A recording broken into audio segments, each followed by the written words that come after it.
날마다 하나님의 말씀을 가까이 하는 모든 성도분들에게 하나님의 은혜와 사랑이 함께하기를 주님의 이름으로 축원합니다. 오늘 우리에게 주시는 하나님의 말씀은 에스라 10장 16절에서 19절과 44절까지의 말씀입니다. 사로잡혔던 자들의 자손이 그대로 한지라. 제사장 에스라가 그 종족을 따라 각각 지명된 족장들 몇 사람을 선임하고 10째 달 초하루에 앉아 그 일을 조사하여 첫째 달 초하루에 이르러 이방 여인을 아내로 맞이한 자의 일 조사하기를 마치니라.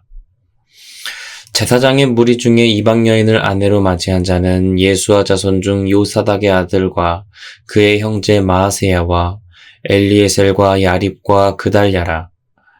그들이 다 손을 잡아 맹세하여 그들의 아내를 내보내기로 하고 또 그 죄로 말미암아 수양 한 마리를 속건제로 드렸으며 이상은 모두 이방 여인을 아내로 맞이한 자라. 그 중에는 자녀를 낳은 여인도 있었더라. 아멘. 지난 시간 우리는 말씀 앞에 회개하던 에스라 한 사람을 통해 모든 이스라엘 백성이 개혁을 맹세했던 장면을 함께 확인했습니다. 비록 소수라 할지라도 말씀 앞에 회개하는 그 사람들이 백성 전체의 소망이 되었고 하나님이 일하시는 시작점이 되었는데요. 오늘 에스라서의 마지막 본문인 10장은 회개의 눈물로 시작해서 사람들의 긴 이름인 명단으로 끝납니다.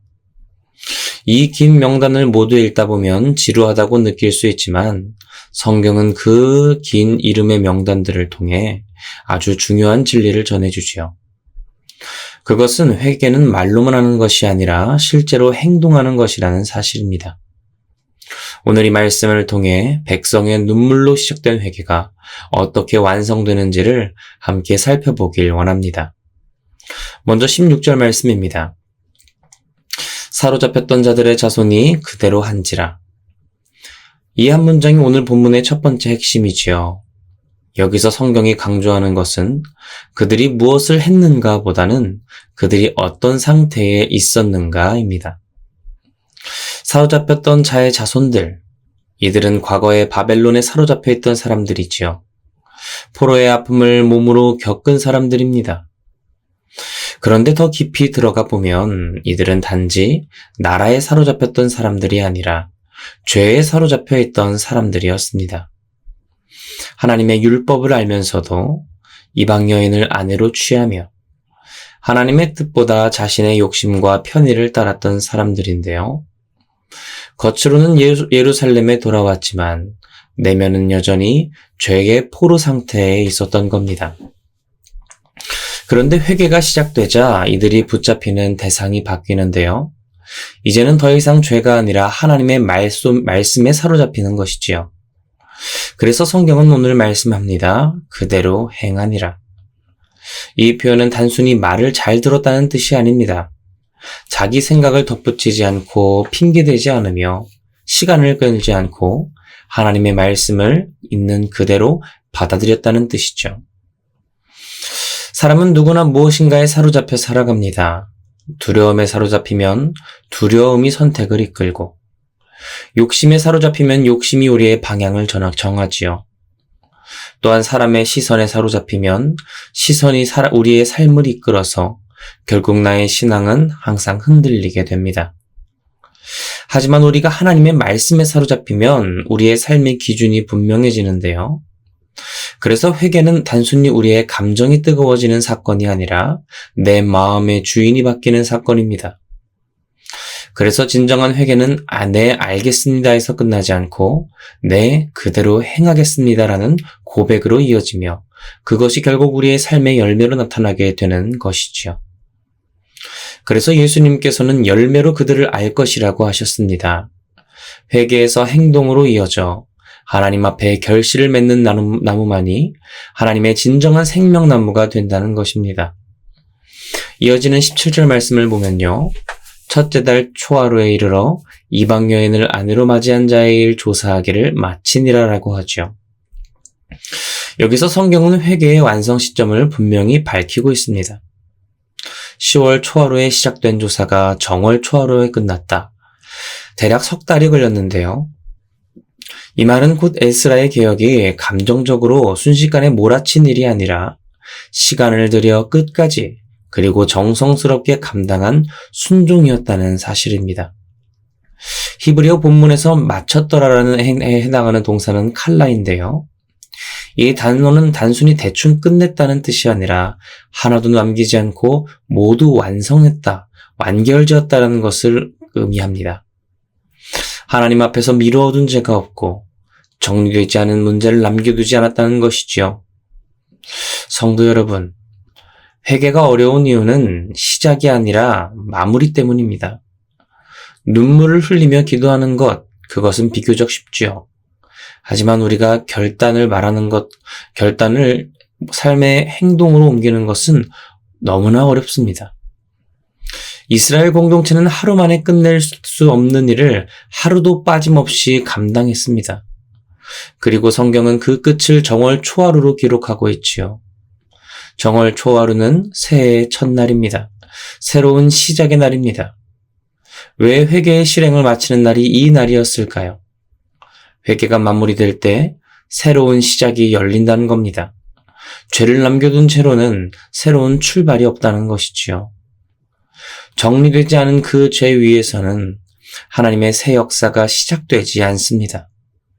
하나님은 깨진 그릇은 사용하셔도 더러운 그릇은 사용하지 않으시기 때문인데요. 그리고 우리의 그 더러운 모습을 깨끗하게 씻어내는 순간이 바로 하나님 앞에 회개하고 그 회개가 우리 삶의 행동으로 옮겨졌을 때라는 겁니다. 사랑하는 성도 여러분, 혹시 우리 삶에도 아직 끝내지 못한 회개가 남아있지는 않습니까?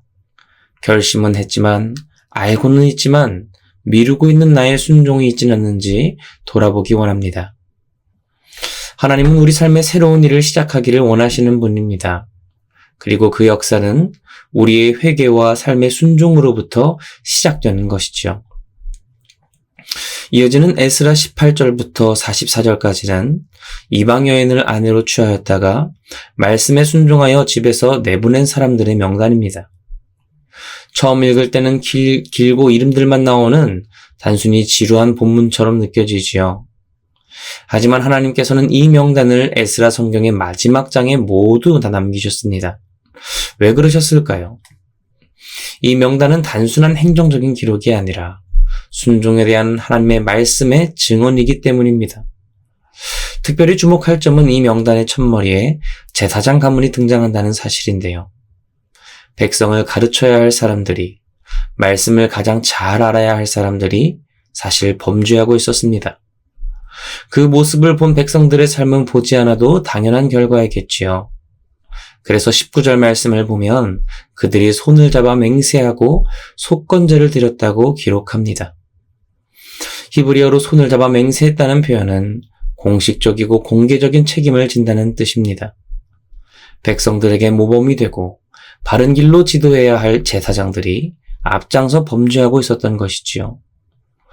우리의 죄악과 잘못을 회개합니다 고백하며 제사장들은 속건제를 드립니다. 그리고 이어지는 44절은 이 사건의 가장 아픈 현실을 덧붙이지요. 그 중에는 자녀를 낳은 여인도 있었더라. 만약 제가 그 시대에 태어났고 제가 지금 결혼한 아내가 이방인이라고 생각해보면 어떨까요? 그 집안에는 정우와 승우라는 자녀가 있습니다. 그런데 에스라가 회개했다고, 앞서 몇몇이 회개했다고 나의 사랑하는 아내와 자녀를 다 집에서 내보내라고 합니다. 이게 과연 쉬운 일이겠습니까? 차라리 저에게 팔을 하나 자르라거나 다리를 하나 자르라는 것이 더 마음이 편할 겁니다. 마치 이미 자녀까지 가진 이 가정에 아내를 내보내라는 이 결단은 너무나 힘들고 따르기 어려운 일이죠. 이처럼 이스라엘 백성들에게 회개는 결코 가벼운 일이 아니었던 겁니다. 눈물 없는 결단이 아니었고 아픔 없는 순종이 아니었습니다. 그럼에도 불구하고 그들은 하나님의 말씀을 선택했다는 것이지요. 하나님은 그래서 그들의 이름을 잊어버리지 않으시고 성경 속에 남기십니다. 부끄러움의 기록이면서 동시에 회개의 기록입니다. 아픔과 눈물 속에서 말씀 앞에 회개하고 행동했던 사람들의 이름이지요. 그래서 하나님은 그들의 이름을 죄를 지은 사람들의 이름이 아니라 죄를 끊어낸 사람의 이름으로 기억하신 겁니다. 우리 인생에서 가장 중요한 것은 하나님 앞에 우리의 이름이 어떤 이름으로 기억될 것인가입니다. 세상 모든 사람들이 우리의 이름을 잊어버린다고 할지라도 하나님은 결코 회개하는 자들의 이름을 잊지 않으신다는 것이죠. 하나님께서는 결코 말씀 앞에 눈물의 순종으로 반응한 사람들의 이름을 결코 잊지 않으십니다. 사랑하는 성도 여러분, 오늘 우리는 에스라 공동체의 개혁을 통해 하나님께서 원하시는 회개의 진정한 모습을 확인해 보았습니다. 하나님은 말씀에 사로잡힌 사람들이 감정에서 끝나는 것이 아니라 시간을 들여 끝까지 행함으로 순종하는 것을 원하셨지요. 그리고 마침내 그 순종한 사람들을 이름으로 기억하시는 것을 보게 되었습니다. 올 한 해의 끝을 바라보는 이 연말에 함께 돌아보기를 원합니다. 이 한 해를 그냥 지나가게 둘 것인가? 아니면 하나님 앞에서 나의 삶을 돌아보고 진정한 회개를 통해 회복을 더해 나갈 것인가 결단하길 원합니다. 이스라엘 공동체는 정월 초하루 새해 첫날에 회개를 마쳤습니다. 그들은 묵은 죄를 그대로 둔 채 새해를 맞이하지 않았지요. 오늘 우리도 새해를 향한 기대보다 먼저 하나님 앞에서 정리해야 할 죄는 없는지, 우리가 미루어둔 순종은 없는지 조용히 돌아보길 원합니다. 하나님은 완벽한 사람을 찾으시는 분이 아니라 말씀 앞에서 삶의 방향을 돌이키는 사람을 찾으십니다. 그리고 그들의 그 결단을 결코 헛되게 하지 않고 영원히 기억하십니다. 오늘 이 새벽 하나님의 말씀대로 회개하고 순종하며 살겠다는 이 결단으로 나아가길 원합니다. 그럴 때 하나님께서는 우리의 내일을 새롭게 시작하게 하실 줄 믿습니다.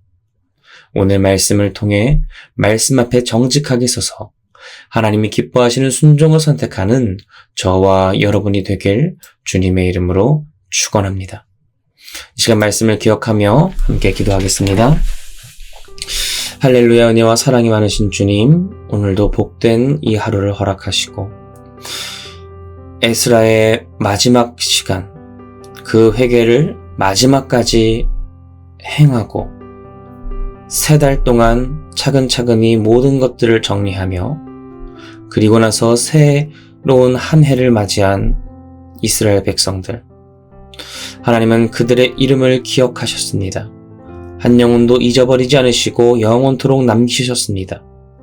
부끄러운 기록이 아닌 죄를 끊어낸 자랑스러운 이름으로 기억하시는 하나님, 오늘 이 새벽 또 새해를 맞이하기 위해 앞둔 이 연말의 시간 가운데에 우리가 말씀 앞에 우리의 삶을 돌아보게 하시고 회개하게 하시고 하나님을 붙들게 하시고 하나님 안에서 온전케 되고 새로워지는 귀하고 복된 시간 되게 하여 주시옵소서. 에스라와 그 공동체 가운데 이스라엘 백성 가운데 있었던 그 회개와 결단이 오늘 우리의 삶이 되게 하시고 그 삶의 결단이 하나님 앞에 영광과 기쁨과 우리 삶의 진정한 하늘의 복이 될 수 있도록 하나님 붙들고 역사하여 주시옵소서. 모든 것 주님께 맡겨드리며 나아갑니다. 감사드리며 이 모든 것 살아계신 예수 그리스도의 이름으로 기도드립니다. 아멘.